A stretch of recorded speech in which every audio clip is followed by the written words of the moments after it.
Bienvenidos a Registro de lo Prohibido. Lo que estás a punto de escuchar no es solo una recopilación de relatos de ficción, sino un viaje a las grietas de nuestra realidad, donde la tecnología obsoleta y los recuerdos distorsionados convergen en un fenómeno conocido como terror analógico. Para entender el horror que emana de estas cintas magnetofónicas y transmisiones granuladas, debemos comprender primero la psicología de lo que los expertos llaman el Valle Inquietante o Uncanny Valley. Este concepto, acuñado por el robótico japonés Masahiro Mori en 1970, sugiere que cuando una réplica de un ser humano parece casi perfecta pero tiene pequeñas imperfecciones, provoca una respuesta de rechazo y repugnancia en el observador. Es en este espacio de incertidumbre donde comienzan nuestras historias. Nuestra primera crónica nos lleva a finales de la década de los 80, específicamente a un pequeño condado en Wisconsin, donde los registros oficiales del FBI y los archivos desclasificados de la policía local sugieren un patrón de desapariciones que desafía toda lógica biológica.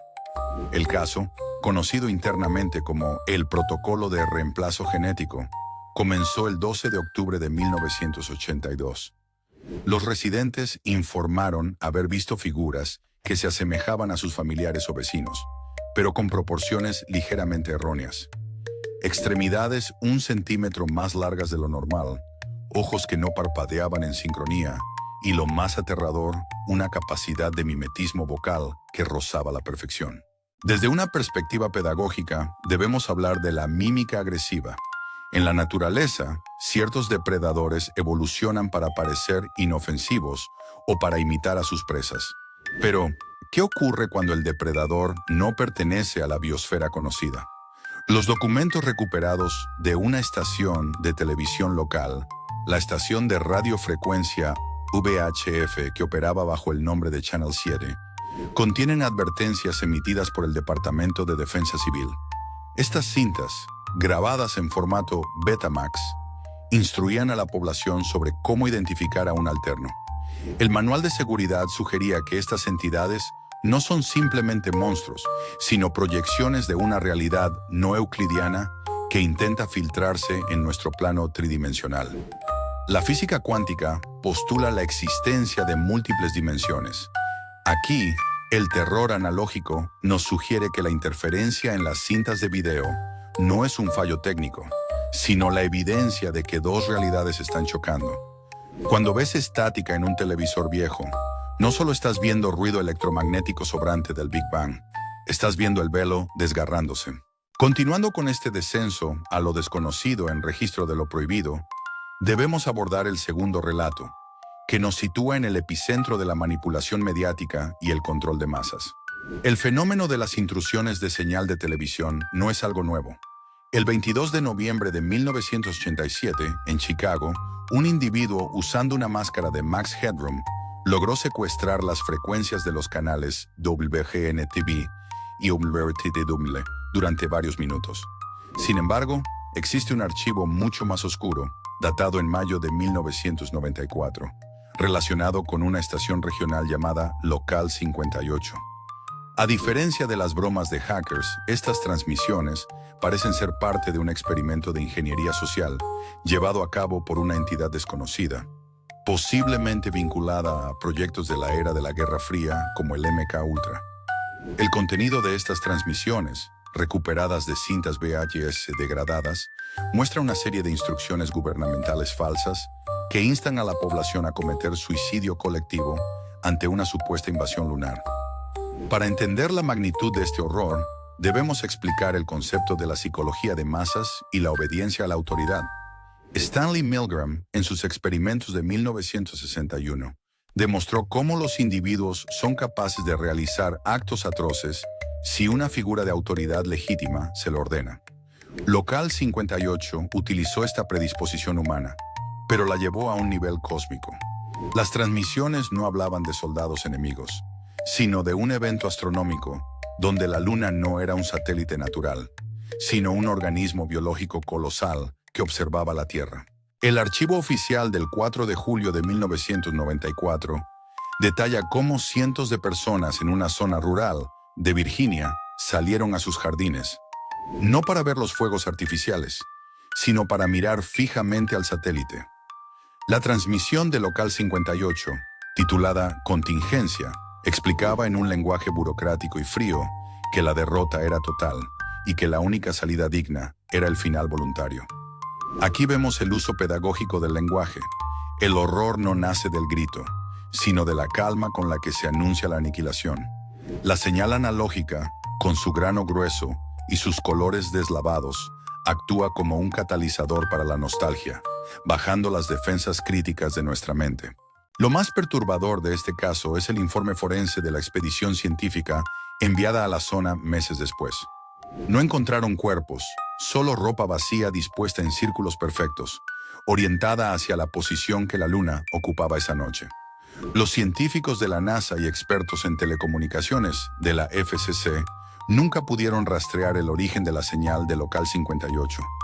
Algunos teóricos de la conspiración sugieren que la señal no venía de una antena terrestre, sino que era una emisión de microondas originada en el propio cráter Tycho de la Luna. Es posible que la tecnología analógica sea, en realidad, un receptor de frecuencias alienígenas que nuestros ojos modernos, filtrados por la alta definición digital, ya no pueden ver.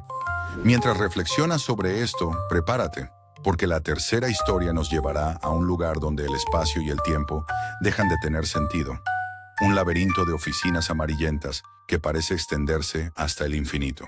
En esta tercera etapa de nuestro viaje por el registro de lo prohibido, exploramos uno de los conceptos más fascinantes y terroríficos de la arquitectura moderna y la física teórica: los espacios liminales y el fenómeno de las backrooms.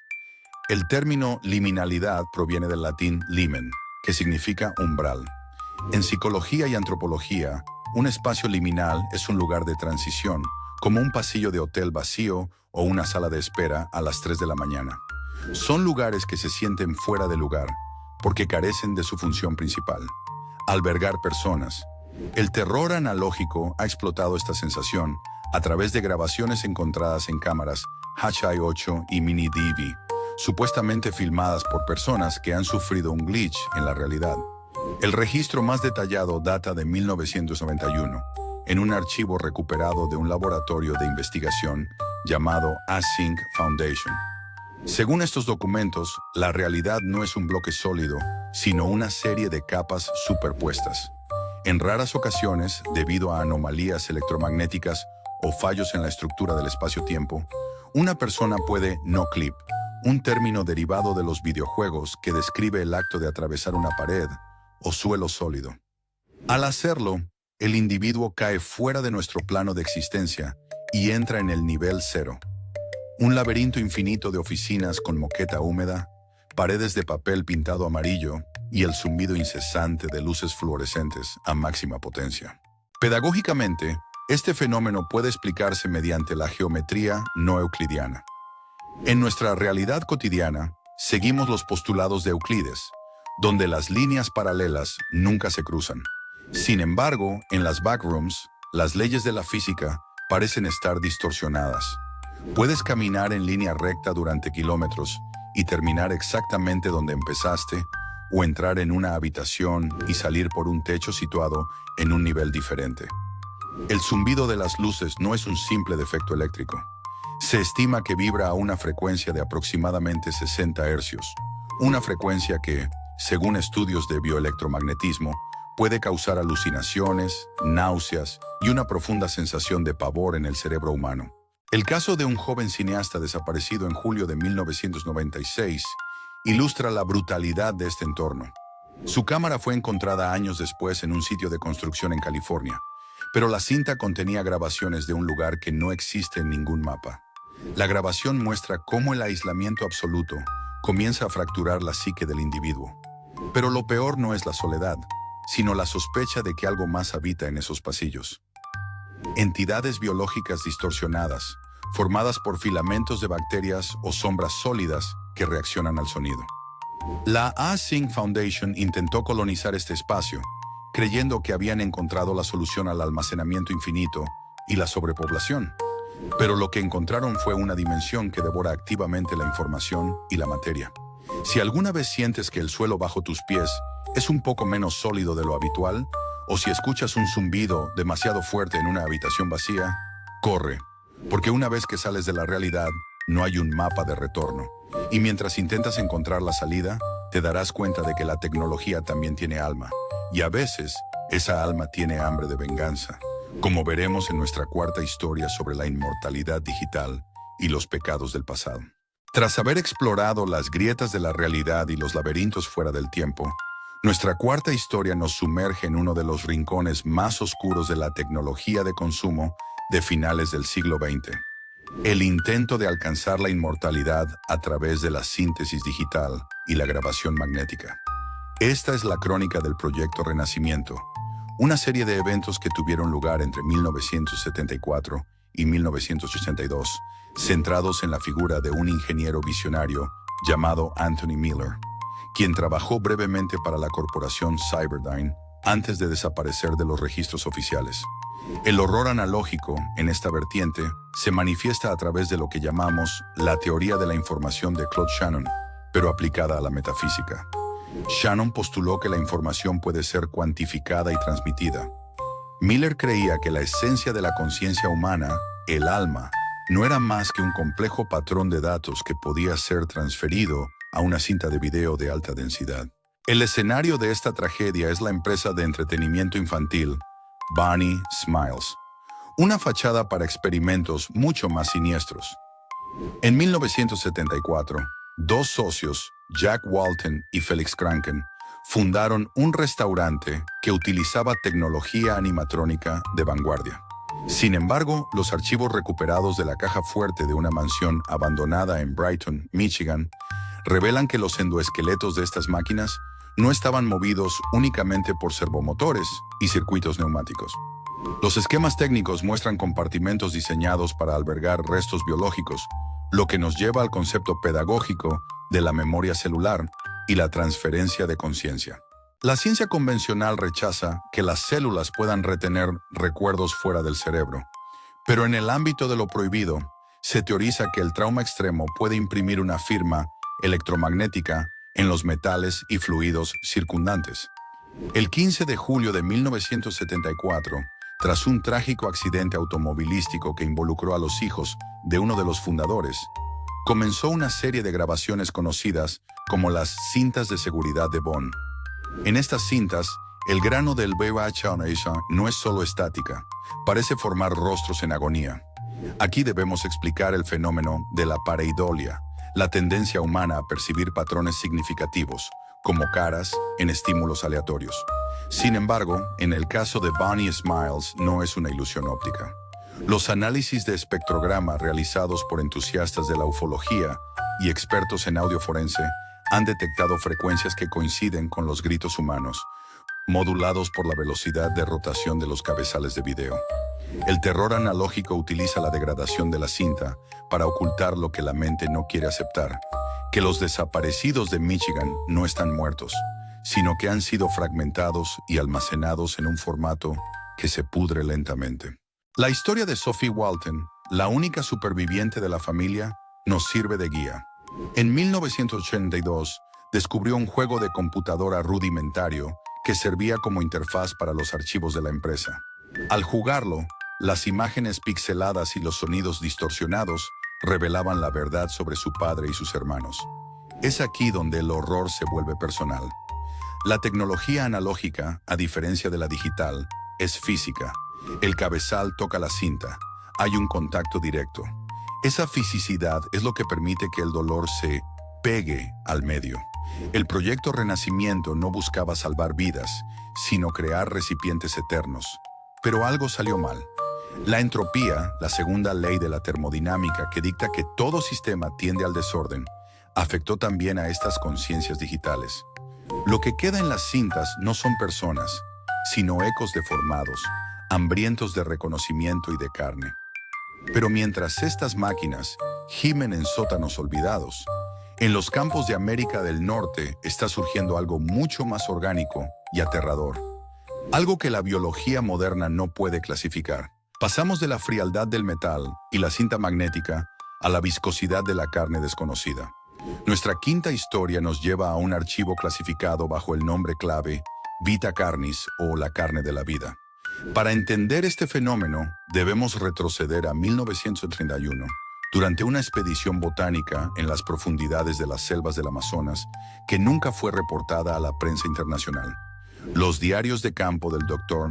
Heinrich von Stauffen, recuperados por la inteligencia aliada tras la Segunda Guerra Mundial, describen el descubrimiento de un nuevo reino biológico que no es animal, ni planta, ni hongo. Se trata de organismos compuestos de tejido muscular y nervioso puro, que carecen de piel y que parecen haber brotado directamente de la tierra. Pedagógicamente, este relato nos obliga a hablar de la taxonomía y de la biología sintética. La taxonomía es la ciencia de clasificar a los seres vivos. Sin embargo, estas entidades, conocidas genéricamente como The Crawl o el rastro, desafían cualquier clasificación. No poseen ADN humano, pero su estructura proteica es sospechosamente compatible con la nuestra. A lo largo de las décadas de los 60 y 70, estas formaciones de carne comenzaron a aparecer en los suburbios de Estados Unidos y Canadá, disfrazadas de simples anomalías geológicas o crecimientos de moho inusuales. El terror analógico aquí se presenta a través de documentales educativos de bajo presupuesto, filmados en película de 16 milímetros, que instruían a los ciudadanos sobre cómo convivir con estas especies invasoras. El informe de la Agencia de Protección Ambiental de 1978, enterrado bajo 7 llaves, detalla la existencia de los mimics o imitadores. A diferencia de los alternos de nuestra primera historia, que eran proyecciones dimensionales, los mimics de la carne son puramente biológicos. Han evolucionado para imitar la forma de muebles, cortinas o incluso alfombras dentro de los hogares humanos. Utilizan una forma de camuflaje activo similar a la de los cefalópodos, pero a una escala macroscópica. El horror de estas cintas grabadas por familias suburbanas radica en la cotidianidad. Un video de un cumpleaños infantil, donde, al fondo de la imagen, se ve cómo el sofá del salón abre una hilera de dientes vestigiales. La psicología del miedo se activa aquí por la violación del santuario que es el hogar. Pero el peligro real no son solo los imitadores, sino los monolitos de carne, estructuras gigantescas que emiten feromonas capaces de alterar el comportamiento humano en un radio de 50 kilómetros. En 1985, un pequeño pueblo en Nebraska dejó de comunicarse con el exterior. Cuando la Guardia Nacional entró, no encontraron violencia, sino una población sumisa, alimentando voluntariamente a una masa de carne que palpitaba en el centro de la plaza del pueblo. Este fenómeno se conoce en psicología social como simbiosis parasitaria extrema. Los habitantes no se sentían víctimas, sentían que formaban parte de un organismo superior. Las grabaciones de audio recuperadas de las patrullas muestran un sonido rítmico, un latido de baja frecuencia que coincide con el ritmo cardíaco fetal, lo que sugiere que estas entidades manipulan nuestros instintos más primarios de protección y pertenencia. Es posible que la humanidad no sea la especie dominante, sino simplemente el ganado cultivado por una inteligencia biológica mucho más antigua que el propio sistema solar.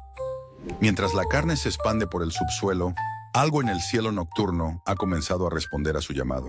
Si la carne nos horroriza por su proximidad, el cosmos nos aterra por su escala. Esta historia se entrelaza con las transmisiones de la NASA y los observatorios astronómicos de la década de los 70. Un periodo marcado por el optimismo de la carrera espacial, pero que ocultaba un descubrimiento estremecedor conocido como el incidente de la señal del iris. Para comprender este capítulo, debemos introducir el concepto de la paradoja de Fermi. Si el universo es tan vasto y antiguo, ¿por qué no hemos encontrado señales de vida extraterrestre? La respuesta que sugieren los archivos de terror analógico de esta época no es que estemos solos, sino que el universo es un lugar donde el silencio es la única forma de supervivencia. En 1977, el mismo año en que se lanzó la sonda Voyager con el famoso disco de oro, un radiotelescopio en Ohio captó la famosa señal ¡Wow! Sin embargo, existe una segunda señal, registrada por el Observatorio de Arecibo en Puerto Rico 3 meses después, que nunca fue publicada. Esta transmisión no contenía matemáticas ni música, sino una serie de coordenadas estelares que apuntaban a un punto vacío cerca de la constelación de Sagitario. Al dirigir los telescopios ópticos hacia allí, los astrónomos no encontraron una estrella, sino un objeto masivo, de forma irregular, que parecía tener un ojo gigantesco en su centro. Fue bautizado extraoficialmente como el iris. Desde el punto de vista de la astrofísica y la óptica, el iris desafía las leyes de la luz. Los documentos filtrados sugieren que este objeto no refleja la luz, sino que la consume, actuando como un agujero negro consciente. Pero lo más aterrador se encuentra en las grabaciones de video de las misiones Apolo no autorizadas. Sí, según el registro de lo prohibido, las misiones Apolo 18, 19 y 20 sí ocurrieron, pero sus objetivos no eran geológicos. Las cintas de 70 milímetros recuperadas muestran que la Luna no es un cuerpo muerto. Se han encontrado estructuras orgánicas incrustadas en el regolito lunar, venas que recorren los cráteres y que laten en sincronía con la señal del iris. Aquí aplicamos el concepto de panspermia dirigida, la teoría de que la vida en la Tierra fue sembrada deliberadamente por una inteligencia exterior. Pero en este escenario, la siembra no fue un acto de creación, sino de agricultura cósmica. El horror analógico alcanza su cenit cuando analizamos los videos domésticos de finales de los 90, donde la gente comenzó a reportar que la Luna estaba cambiando de lugar o parpadeando. Los telescopios caseros de la época captaron imágenes de una superficie lunar que se volvía carnosa, similar a los organismos de nuestra historia anterior. La conexión es clara. El iris es el cerebro, la Luna es el nodo de comunicación y las criaturas de carne en la Tierra son los receptores. Estamos ante una invasión que no utiliza naves espaciales, sino biología y señales de radiofrecuencia. Cuando sintonizas tu viejo televisor y ves la nieve eléctrica, podrías estar recibiendo las instrucciones del iris para la próxima etapa de nuestra evolución. Una etapa donde el individuo desaparece para convertirse en parte de una masa planetaria. El cliffhanger de esta sección nos deja con una pregunta inquietante. Si el cielo mismo se está volviendo contra nosotros, ¿qué seguridad nos queda en la tierra firme? Prepárate, porque las próximas historias revelarán que incluso nuestros recuerdos más inocentes han sido infectados por esta oscuridad. Llegamos a la quinta y última vertiente de nuestra investigación: el horror monumental y la geometría del poder. Esta historia nos traslada a los cimientos mismos de la civilización moderna, específicamente a los archivos clasificados del Departamento de Colecciones Especiales de los Estados Unidos. A menudo pensamos en los monumentos como simples piedras y bronce destinados a conmemorar la historia, pero los registros de 1920 sugieren que figuras como la Estatua de la Libertad o el monumento a Washington no son lo que parecen.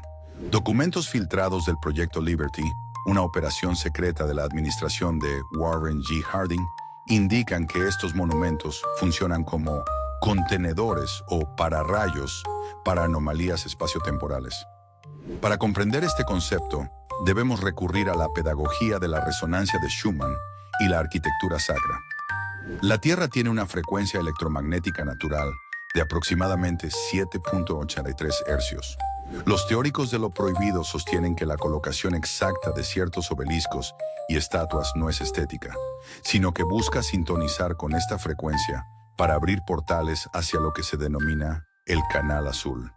En este nivel de la realidad, el tiempo no es lineal, sino una superposición de eventos. Las grabaciones de 16 milímetros encontradas en el sótano del Instituto Smithsonian muestran que, durante el eclipse solar de 1934, la Estatua de la Libertad no proyectó una sombra, sino que pareció respirar, expandiéndose y contrayéndose como un pulmón de metal. Aquí es donde el terror analógico se vuelve político. Se rumorea que los padres fundadores, influenciados por conocimientos ocultos de logias europeas, diseñaron el trazado de Washington, D.C. como un gigantesco circuito impreso. En las cintas de vigilancia de la década de los 60, se han detectado figuras humanoides de gran altura, conocidas como los hombres especiales moviéndose dentro de los pedestales de los monumentos nacionales. Estas entidades, según los archivos del FBI, son los custodios de una realidad que se está desmoronando. Cuando una cinta analógica captura a estas figuras, la imagen suele distorsionarse con una tonalidad azul cian, una evidencia física de la radiación de Cherenkov, que ocurre cuando partículas cargadas atraviesan un medio a una velocidad superior a la de la luz en ese medio. El caso del joven archivista del gobierno que desapareció en 1999, justo antes del cambio de milenio, es la pieza clave. Dejó atrás una serie de microfilmes y cintas de audio donde afirmaba que el pánico del efecto Idi-Do-Ka no era un error de programación informática, sino el temor de las élites a que la transición digital rompiera los sellos analógicos que mantenían a estas entidades contenidas en los monumentos. La digitalización del mundo supuso la pérdida del ruido de fondo necesario para camuflar las puertas hacia otras dimensiones. Al eliminar la estática, dejamos de ver a los guardianes, pero el hecho de que no los veamos no significa que se hayan ido. Significa que ahora tienen libertad de movimiento en un mundo que ha olvidado cómo mirar entre los cuadros de una película. La arquitectura ya no nos protege. Ahora nos observa, esperando el momento en que la última señal analógica se apague para reclamar su territorio. Es imperativo analizar la convergencia de todas estas historias a través de lo que los expertos en telecomunicaciones llaman el colapso del espectro. Hemos hablado de imitadores biológicos, de entidades espaciales y de dimensiones paralelas. Pero ¿cuál es el hilo conductor? La respuesta reside en la naturaleza misma de la información. En la década de los 80, el Laboratorio de Propulsión a Chorro y el MIT realizaron experimentos sobre la entropía de los datos. Descubrieron que la información, al ser grabada en soportes físicos, como la cinta magnética, desarrolla una forma de conciencia residual. Este es el concepto pedagógico de la psicometría tecnológica. La idea de que los objetos inanimados pueden absorber y retransmitir las emociones y eventos de su entorno. Las 4 historias que hemos narrado hasta ahora no son eventos aislados, sino síntomas de una infección global del medio analógico. En 1988, un informe de la Agencia de Seguridad Nacional, NSA, titulado Protocolo de Señal Fantasma, detalló cómo las ondas de radio de baja frecuencia, emitidas por las antenas de televisión, estaban siendo moduladas por una inteligencia no humana. Esta inteligencia no está invadiendo nuestro mundo físicamente de la manera tradicional. Está descargándose en nuestra realidad a través de nuestros propios sistemas de comunicación. Es un parásito cognitivo. Al ver estas cintas, al escuchar estos sonidos distorsionados, estamos permitiendo que la anomalía se replique en nuestra propia arquitectura neuronal. Para entender esto, debemos hablar de la neuroplasticidad. El cerebro humano tiene la capacidad de reorganizarse a sí mismo en respuesta a nuevos estímulos. El terror analógico utiliza patrones visuales y auditivos específicos, como el ruido blanco, los colores deslavados y las frecuencias infrasónicas, para hackear el sistema límbico, la parte de nuestro cerebro encargada de las emociones y la supervivencia. Esto explica por qué el miedo que provocan estas historias es tan visceral y duradero. No es solo el contenido de la imagen lo que nos asusta, es la forma en que la señal interactúa con nuestra biología. Las cintas de Bonnie Smiles, los videos de Local 58 y los registros de las backrooms comparten una firma de frecuencia idéntica, una que no existe en la naturaleza. Un grupo de investigadores independientes en 1992, operando desde un garaje en Ohio, logró triangular el origen de esta firma de frecuencia. No provenía de la Tierra, ni de la Luna, ni del espacio exterior. Provenía de adentro. La señal emanaba del propio tejido del espacio-tiempo, como si el universo mismo fuera una grabación que está empezando a degradarse. Llamaron a este fenómeno la podredumbre de la realidad.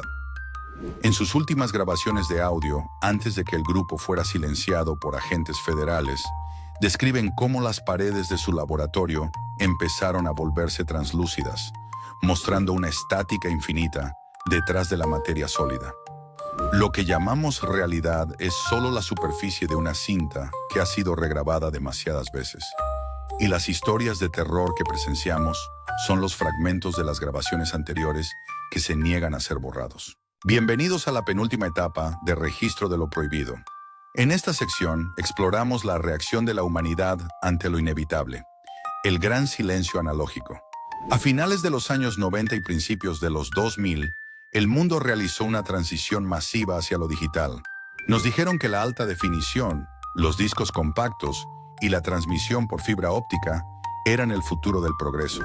Sin embargo, los archivos desclasificados de la Comisión Federal de Comunicaciones, FCC, sugieren una motivación mucho más oscura. La digitalización fue, en realidad, una medida de cuarentena global. Al convertir la información en código binario, unos y ceros, se creía que se podría filtrar la estática consciente que había infectado las señales analógicas durante décadas. Pedagógicamente, debemos entender la diferencia entre lo analógico y lo digital. Lo analógico es una señal continua, un flujo constante que imita las ondas de la naturaleza. Lo digital es discreto, fragmentado y procesado por algoritmos.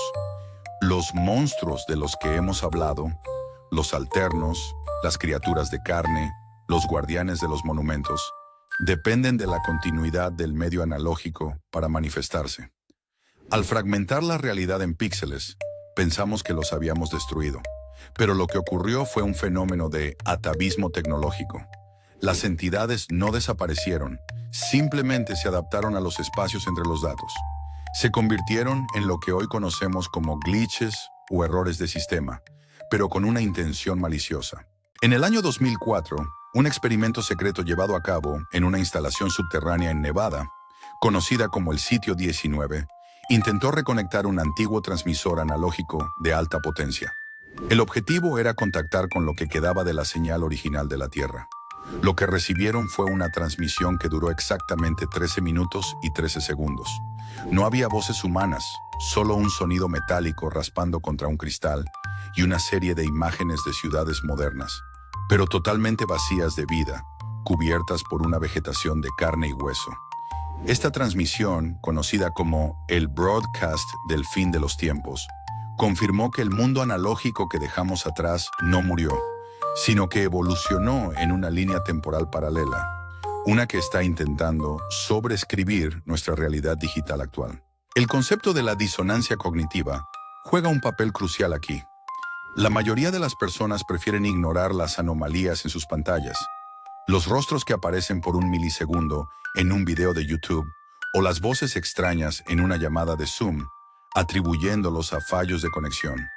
Pero para los seguidores de Registro de lo Prohibido, estos son los ecos de una batalla invisible. Estamos viviendo en una simulación de seguridad, mientras que debajo de la superficie, la podredumbre de la realidad sigue avanzando. El paso del tiempo en el mundo analógico es diferente. Mientras que para nosotros han pasado 20 años desde el apagón analógico, para esas entidades solo han pasado unos segundos. Están justo al otro lado de la pantalla, esperando que la señal digital falle, que el servidor caiga, para que la estática regrese y con ella su dominio absoluto sobre nuestra percepción. La pregunta no es si volverán, sino si alguna vez se fueron realmente. Llegamos al núcleo de nuestra investigación en Registro de lo Prohibido, donde todas las líneas de esta conspiración analógica convergen en un solo punto crítico: el efecto del observador. En la física cuántica, el experimento de la doble rendija demostró que el acto de observar una partícula cambia su comportamiento. Si aplicamos este principio a los archivos que hemos analizado, desde los alternos de Wisconsin hasta la carne sensible y las señales del iris, nos enfrentamos a una posibilidad aterradora. Estas entidades no solo existen porque fueron grabadas, sino que se fortalecen cada vez que alguien pulsa el botón de reproducción. Estamos ante una forma de tulpa tecnológico, un concepto derivado del misticismo tibetano que sugiere que el pensamiento y la atención colectiva pueden dar forma física a una entidad. El terror analógico no es un registro del pasado, es un proceso de alimentación en tiempo real. El 17 de febrero de 2009 marcó el fin oficial de la televisión analógica de alta potencia en los Estados Unidos, una fecha que los documentos internos de la Agencia de Seguridad de Infraestructura llaman el día del gran silencio. Pero los registros de mantenimiento de las redes de transmisión revelan que, aunque las estaciones legales cesaron su actividad, el consumo de energía en las antenas de lugares como Mount Wilson o el Empire State no disminuyó. Al contrario, se detectó un pico de actividad en frecuencias que están fuera del espectro audible humano, situadas en los infrasonidos de 19 hercios, conocidos popularmente como la frecuencia del miedo. Esta frecuencia tiene la particularidad física de hacer que el globo ocular humano resuene, provocando visiones periféricas de figuras sombrías. No era un fallo técnico, era la señal analógica reclamando su nuevo hábitat, nuestra propia biología. Pedagógicamente debemos hablar de la persistencia retiniana y la manipulación de fotogramas. El cine funciona a 24 cuadros por segundo porque el cerebro humano no puede distinguir imágenes individuales a esa velocidad, creando la ilusión de movimiento. Los archivos de registro de lo prohibido sugieren que dentro de las cintas de Bonnie Smiles o los documentales de Vita Carnis se insertaron cuadros subliminales que funcionan como virus informáticos para el cerebro. Estos cuadros contienen geometrías fractales que alteran la producción de dopamina y cortisol, creando una adicción al miedo. El espectador se convierte en un nodo de una red descentralizada que mantiene viva la podredumbre de la realidad. Los ingenieros de la época, como el desaparecido Anthony Miller, no estaban construyendo entretenimiento, estaban construyendo un puente. El último gran archivo, fechado en diciembre de 2025, es una grabación de una estación de números rusa, conocida como UBB-76 o el zumbador. Por primera vez en décadas, el zumbido se detuvo para dar paso a una voz que recitó los nombres de las personas que habían visto estos videos de terror analógico en la última década.